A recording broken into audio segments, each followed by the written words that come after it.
झारखंड की राजधानी रांची में देखा जाए तो कई अस्पतालों में हंगामे की खबर अभी लगातार देखने को मिल रही है। वहीं दूसरी ओर कई अस्पताल जो है सो लगातार कीर्तिमान स्थापित करने का काम कर रहे हैं और इसी क्रम में रांची के करबला चौक स्थित होपवेल अस्पताल ने आज एक नया कीर्तिमान स्थापित करने का काम किया। आपको बता दें कि 14 किलो का ट्यूमर निकालने का उनका अपना एक रिकॉर्ड है और उसी रिकॉर्ड को उन्होंने दोहराने का काम किया और लगातार जिस तरह से इस अस्पताल में मरीजों का सफलतापूर्वक इलाज किया जा रहा है और लगातार जिस तरह से मरीजों को संतुष्ट करके भेजा जा रहा है वो कहीं ना कहीं काबिले तारीफ है। इस मौके को देखते हुए होपवेल अस्पताल प्रशासन के द्वारा एक प्रेस वार्ता का आयोजन किया गया जिसमें बताया गया कि किस तरह से मरीज का 14 किलो का ट्यूमर निकालने का काम किया गया। मौके पर क्या कुछ कहा गया, आइए आपको सुनाते हैं। ओवेरियन सिस्ट बहुत तरह का होता है। एक तो फीमेल को हर माहवारी में बनता है, छोटा सिस्ट होता है, वो खुद से रिजॉल्व हो जाता है। लेकिन एक पैथोलॉजिकल सिस्ट होता है जिसमें अंदर में ब्लड का गांठ बन जाता है, जिसको इंडोमेट्रियोटिक सिस्ट कहते हैं।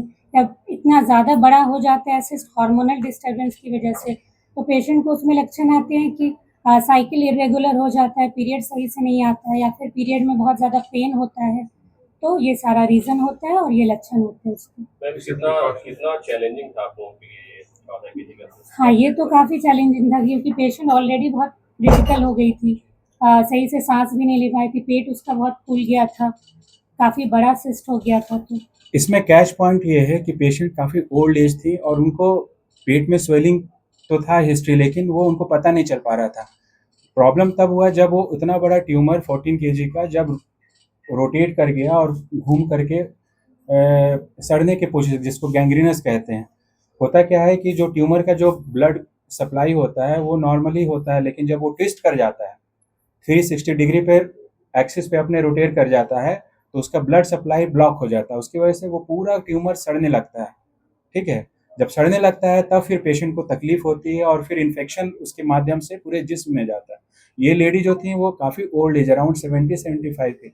तो ओल्ड एज में इस तरह का कोई भी गंभीर अगर बीमारी होता है और या फिर इन्फेक्शन होता है तो बॉडी का रिजर्व बहुत कम होता है, इम्यूनिटी कम होती है उस बीमारी से या ट्रीटमेंट से। क्षमता जो लड़ने की होती है, शरीर के आंतरिक जो इंटरनल इम्यूनिटी होती है वो काफ़ी कमज़ोर होती है, जिसकी वजह से पेशेंट काफ़ी तेज़ी से डिटेरियोरेट करता है। अगर हम लोग का अनुभव है, अगर रात में हमारे पास पेशेंट आया शाम के 7-8 बजे हमने देखा और उसको हम लोगों ने 12 बजे तक ऑपरेट किया। हम चाहते तो अगले दिन भी कर सकते थे, लेकिन शायद अगले दिन कंडीशन बहुत ज़्यादा ख़राब हो जाती, पेशेंट रिकवरी की कंडीशन में नहीं रहती। तो इसमें कैच पॉइंट यही है कि इतना क्रिटिकल ऑपरेशन हम लोगों ने सही टाइमिंग पे समहाउ हम लोग कर पाए, जिससे रिजल्ट बहुत बेटर आया नेक्स्ट डे। ये किसी भी एज में हो सकता है। मोस्ट लाइकली इनकी जो बीमारी है काफ़ी दिन से चल रही होगी, काफ़ी दिन से, लेकिन शुरू कभी-कभी के सिम्पटम नहीं होते पेशेंट सिम्टम्स को। नहीं होता। हाँ, सिस्ट हाँ। है, पेशेंट को नहीं पता है। पता ही नहीं चल रहा है। जैसे-जैसे बढ़ता है तो प्रेशर सिम्टम, दोनों हेवीनेस मरीजों लगता में है। क्या डिफरेंसेस था सर? दोनों का तो इसका ओवरी सिस्ट का जो पेशेंट है सर, दोनों में क्या है? नहीं, इनका तो ओल्ड लेडी जो वहाँ बैठी हैं इधर आ नहीं पा रही हैं, हाँ। है ना, उनको आने दीजिए, वो बेटी हैं, वो बताएंगे अच्छे से। आयोजन किया जा रहा है, क्या कुछ खास बातें हैं, क्या कुछ कहना चाहिए? बहुत बहुत शुक्रिया आप लोग का इस प्रेस कॉन्फ्रेंस में आने का। मैं doctor Shahbaz Alam, director of this hospital, Hopewell hospital and laparoscopic GI surgery. मेरे साथ doctor Neha Ali, obstetrician and gynaecologist and laparoscopic surgeon हैं, और लेफ्ट साइड में एनेस्थेसिस्ट हैं डॉक्टर मुकुंद, जो डॉक्टर मुकुंद। हम लोगों ने बीते दिनों 2 मेजर कॉम्प्लेक्स सर्जरी की, जिसका रिज़ल्ट बहुत अच्छा रहा है और दोनों पेशेंट हमारे अब आज डिस्चार्ज होने वाले हैं। तो आपके माध्यम से इस बात को हम रखना चाह रहे थे हम लोग कि ये कॉम्प्लेक्स सर्जरी क्या है। सबसे पहले तो एक पेशेंट थी जो हमारे ये बगल में बैठी हुई हैं। ये लगभग 1 से 1.5 महीना पहले इनका सिजेरियन सेक्शन हुआ था कहीं बाहर में, और उसके बाद काफ़ी ब्लीडिंग होने लगा और सीरियस हो गई, और फिर 10 दिन के बाद हमारे पास आई, बहुत नाजुक स्थिति में, कंडीशन बहुत ख़राब थी। अभी डॉक्टर नेहा पूरा एक्सप्लेन करेंगी उसके बारे में। तो हम लोगों ने उनको ऑपरेट किया और काफ़ी क्रिटिकल फाइंडिंग थी जब हम लोग ऑपरेट किए, अराउंड 2 लीटर ऑफ ब्लड था, इन्फेक्शन था, पूरा पस था पेट में, और उसको हम लोग सर्जरी करके सारा सब चीज़ क्लियर किए। और सर्जरी के बाद पेशेंट काफ़ी दिनों तक नाजुक स्थिति में रही है, फिर धीरे धीरे रिकवरी हो करके अभी आज या कल में हमारे पास से डिस्चार्ज आएंगी। दूसरी पेशेंट जो हमारी ओल्ड लेडी थी, जो 5 दिन पहले हम लोगों ने उनको हमारे पास आई थी, बहुत बड़ा पेट में स्वेलिंग लेकर के, ट्यूमर लेकर के, और कंडीशन उसके वजह से काफ़ी इन्फेक्शन जिस्म में आ गया था, और जिसकी वजह से पेशेंट का कंडीशन ये था, जब हम देखे थे कि ऑक्सीजन की मात्रा काफ़ी कम थी, पेशेंट का पल्स बहुत बढ़ा हुआ था, और जो भी क्रिटिकल इन्फेक्शन में जो बॉडी जिस तरह से बिहेव करती है वो सारे फाइंडिंग्स था। और उसका जो एकमात्र जो इलाज, जो सामने जांचों के जो उसका जो ट्रीटमेंट पॉसिबल था वो था सर्जरी। बाहर भेजना पड़ता है आपको सैंपल, और वो सैंपल का रिपोर्ट आने में 10 दिन का समय लग जाता है कम से कम। तो क्या इससे भी चिकित्सा की जो ओवरऑल जो पद्धति है और जो आपका तरीका है वो थोड़ा प्रभावित हो रहा है लेट होने से? नहीं, देखिए वो एक इमरजेंसी नहीं है। बायोप्सी का रिपोर्ट आना इज नॉट एन इमरजेंसी, ठीक है। नॉर्मल जो प्रोसेसिंग जो होता है वो उसमें हफ्ता दिन लगता ही लगता है, क्योंकि उसको एक नॉर्मल प्रोसीजर से गुजरना होता है। पहले सैंपल लेते हैं, उसको फिर कट करके ब्लॉक्स बनाते हैं, फिर स्लाइड में उसको बनाते हैं, फिर उसके ऊपर उसकी अध्ययन की जाती है माइक्रोस्कोप पैथोलॉजिस्ट द्वारा। तो ये प्रोसेस मिनिमम 4 से 5 दिन कोई सी बायोप्सी में लग ही जाता है, और जब ऑपरेट होता है फ़ौरन चला जाता है वो, तब तक पेशेंट रिकवर हो जाता है। अगर आगे का कोई उस बायोप्सी से रिलेटेड ट्रीटमेंट करना भी है तो पेशेंट को पहले रिकवर करने दिया जाता है, जैसे स्टिच निकलने तक वेट किया। जैसे मान लीजिए किसी को कैंसर आ गया, राइट, तो कैंसर वाली सर्जरी के बाद ऐसे नहीं कि आपको अगले दिन कीमो या वो चीज़ कीमोथेरेपी या रेडियोथेरेपी शुरू करनी होती है। पेशेंट को पहले सर्जरी से रिकवर करने दिया जाता है। जनरली कोई मेजर सर्जरी अगर होती है तो 3 वीक्स तक वेट करते हैं ताकि हीलिंग हो जाए जख्म का अंदर से, ताकि कीमो जब पड़े तो उसका साइड इफेक्ट जख्म के ऊपर ना आए।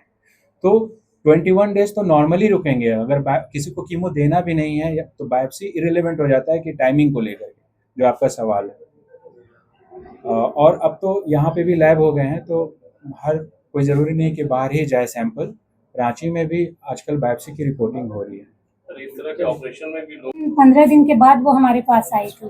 सिजेरियन के दौरान उसमें बहुत ब्लीडिंग हो गया था, अराउंड 2 लीटर ब्लड जमा हुआ था, अंदर बहुत पस भी था, इन्फेक्शन हो गया था और काफ़ी चैलेंजिंग था, क्योंकि जैसे ही उसको हम लोगों ने ओपन किया, पेशेंट एक तो बहुत क्रिटिकल स्टेज में थी, ओपन किया तो बहुत 2 लीटर ब्लड निकला, पस निकला और बच्चेदानी पूरी सड़ चुकी थी और आपस में एक दूसरे में चिपकी हुई थी। फिर पेशेंट को ऑपरेट करके 10 दिन आईसीयू में रही पेशेंट, और कुछ दिन के बाद फिर यही ट्रीटमेंट चला और आज पेशेंट डिस्चार्ज हो रही है। सिजेरियन के दौरान इन्फेक्शन के कारण ऐसा हुआ? हाँ, क्या बात? हाँ, जहाँ पे सिजेरियन हुआ था इनका, वहाँ पे ब्लीडिंग हुई थी, फिर उसके बाद इन्फेक्शन हो गया, उसके कारण ऐसा हुआ। इनका 14 kg का ट्यूमर निकाला गया है, आगे का लाइफ जो है कैसा रहने वाला है, क्या कुछ चीजें ध्यान रखनी? जो ट्यूमर है वो तो बायोप्सी में गया है, अब वो उससे बायोप्सी के रिपोर्ट के बाद पता चलेगा कि वो बिनाइन है, कैंसर है या फिर कैंसर नहीं है, उसके अकॉर्डिंग फर्दर ट्रीटमेंट चलेगा। अभी पेशेंट की स्थिति कैसी है? हाँ, अभी ठीक है, पेशेंट रिकवर कर अभी रही है। पेशेंट बहुत ठीक है। पेशेंट से भी आप लोग बात कर लीजिएगा। पेशेंट आज हम डिस्चार्ज कर। डेवलप क्यों करता है सर? कैसे, माने क्या कारण है? मेन रीजन क्या है? प्रिकॉशन नहीं लेते हैं महिलाएं या फिर क्या? नहीं, ओवेरियन सिस्ट का कारण सिर्फ ये नहीं कि प्रिकॉशन, ये हार्मोनल होता है। हाँ, हार्मोनल होता है, इडियोपैथिक होता है, अपने से भी डेवलप हो जाता है, इंडोमेट्रियोटिक होता है, अंदर का ब्लड जमा हो जाता है, बहुत सारा रीजन है। खान पान से भी उसमें होता है क्या? अच्छी लाइफ स्टाइल रखनी चाहिए मरीज को। ओबेसिटी नहीं होना चाहिए। हाँ, ओबेसिटी होगा तो उससे हार्मोनल हार्मोनल इम्बैलेंस इम्बैलेंस। भी एक रीजन है सर। यस लाइफ जो स्टाइल अच्छी रखनी चाहिए, आजकल मोटापा नहीं आप होना। देखे होंगे, सुन रहे होंगे, यंग लोगों में जो बच्चे हैं, एडोलेसेंट ग्रुप, 10 से 15 साल के बच्चे, वो फास्ट फूड वगैरह का कल्चर बहुत डेवलप हो गया। वो उसकी वजह से पीसीओडी एक टर्म बहुत कॉमन लोगों तक पहुंच रहा है, पॉलीसिस्टिक ओवरी। तो वो क्यों होता है? क्योंकि वो ऐसा फास्ट फूड खाते हैं जिससे बहुत पेशेंट जो है वेट गेन कर लेते हैं, वो उस एज ग्रुप के फीमेल स्पेशली। वो यंग फीमेल में होता है। हाँ, क्या और उसकी वजह से फिर हार्मोनल इम्बैलेंस होता है, जिसकी वजह से सिस्ट डेवलप करना शुरू हो जाता ये भी एक है। Reason yes, very common reason. एक सवाल ये है कि रांची में आप देखते हैं आमतौर पर बायोप्सी के लिए। मेरा नाम साजिया खातून है, मैं बोकारो से बिलोंग करती हूँ। हम 14 मई को बच्चा दे रखे हैं। मेरा पहला बच्चा भी सीजर से हुआ था, सेकंड बच्चा भी सीजर से हुआ और तीसरा बच्चा भी सीजर से ही हुआ, तीसरा सीजर से। बोले कि बच्चादानी बंद करके और ये मेरा लास्ट बच्चा होगा, तीसरा सीजर से। तो डॉक्टर ने ऑपरेशन कर दिया तीसरा सीजर से, बच्चादानी बंद कर। उसके बाद हम वहाँ 5 दिन गए, उसके बाद छुट्टी हुआ। उसके बाद घर आए, घर आ जाने के बाद पेट मेरा इतना बड़ा हो गया, इतना बड़ा हो गया तो पेट में पूरा पानी भर गया था, पूरा इन्फेक्शन हो गया, पूरा पेट दर्द रह नहीं पाए वहाँ पे। तो पूरा बोली बोकारो में सबसे बड़ा हॉस्पिटल भेजिए। वहाँ गई मैं, तो वहाँ जवाब दे दिया, बोला कि आप रिम्स चले जाइए। तो हम रिम्स आए, तो रिम्स में हमको कंफर्टेबल महसूस हुआ, क्योंकि मेरा पेट में इतना दर्द हो रहा था कि वहाँ हुआ है। तो हम वहाँ से यहाँ वेदांता चले गए। वेदांता में हम 72 घंटा रहे। 72 घंटा में पूरा इलाज हुआ, मेरा पूरा जांच वाच हो के उसके बाद जवाब दिया, बोला क्या आप इसको घर ले जाइए या इसको रिम्स ले जाइए, क्योंकि ये बचने वाले नहीं हैं, हम लोग रिस्क नहीं ले सकते। वहाँ पूरा क्लियरली जवाब दे दिया, ये उसके बाद हम लोग पूरा उम्मीद हो गई थी मेरा बच्चा है, क्या होगा क्या नहीं, तो पूरा रोने लगे थे। रांची में मेरा एक रिश्तेदार है, चाचा है, इस हॉस्पिटल के बारे में बोले, राहुल सर हैं यहाँ पे, तो उसको पूरा रिपोर्ट भेजा, बोला कि आप यहाँ ले आइए, यहाँ सब ठीक हो जाएगा। तो हम वेदांता से डायरेक्टली यहाँ आए। तो फिर मैम से मिले हैं, मैम पूरा बोले कि हाँ आपको पूरा ठीक कर देंगे, पूरा ठीक कर देंगे। उसके बाद सर भी लगे, तो हम सोचे कि यहाँ हो सकता है, मेरा उम्मीद जाग गई। उस पर यहाँ ऑपरेशन हुआ मेरा, तो हम उसके बाद 2 दिन ICU में रहे। उसके बाद उसके बाद मेरा उस दिन से ड्रेसिंग हुआ पूरा 1.5 महीने तक। उसके बाद कल मेरा टाटा हुआ, उसके बाद आज हम ठीक हैं।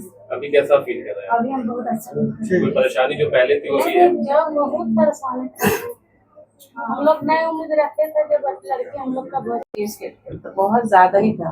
मतलब हम लोग को तो बोला गया था कि रांची में नहीं हो सकेगा इनका ऑपरेशन, इनको बाहर लेके जाना होगा। और हम लोग बरियातपुर में एक हॉस्पिटल में लेके गए हुए थे, वहाँ के डॉक्टर बोले कि अगर हम ऑपरेशन नहीं कर पाएंगे तो फिर रांची का कोई भी डॉक्टर है जो नहीं कर पाएगा। आपको क्या लगा था यहाँ पे ऑपरेशन सक्सेसफुल रहेगा? हाँ, आप क्या सोचते हैं? हाँ, क्योंकि जब यहाँ पे आए थे और सर से मेरा बात हुआ, एक बार नहीं सर 3 बार मीटिंग किए, और लगा ही नहीं कि हम किसी डॉक्टर से बात कर रहे हैं, लगा कि हाँ कोई अपना है जो हम लोग को समझाए।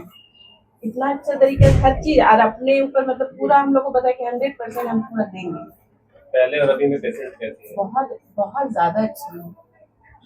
हम लोग तो नहीं सोचे थे, हम लोग सारा उम्मीद छोड़ दिए थे, लेकिन सारा मतलब कि सर हम लोग को उम्मीद देखना है, ये चीज है। और जब ऑपरेशन के लेके भी जा रहे थे तो 100% ऐसा था कि तुरंत वेंटिलेटर में डालना, ऐसा पोजीशन में हम लोग लेके आए थे कि तुरंत लेके आए, और अगर ऑपरेशन 1 घंटा में नहीं होता तो उनको वेंटिलेटर में डालना था। अभी पेशेंट कैसी है? चल बहुत रही है? अच्छी है, हाँ चल रही है, खा रही है, बात कर रही है, बैठी है, सब कुछ। आपको क्या नाम? हम उनकी बहू है, मेरा सबा नाम है, पेशेंट का क्या नाम?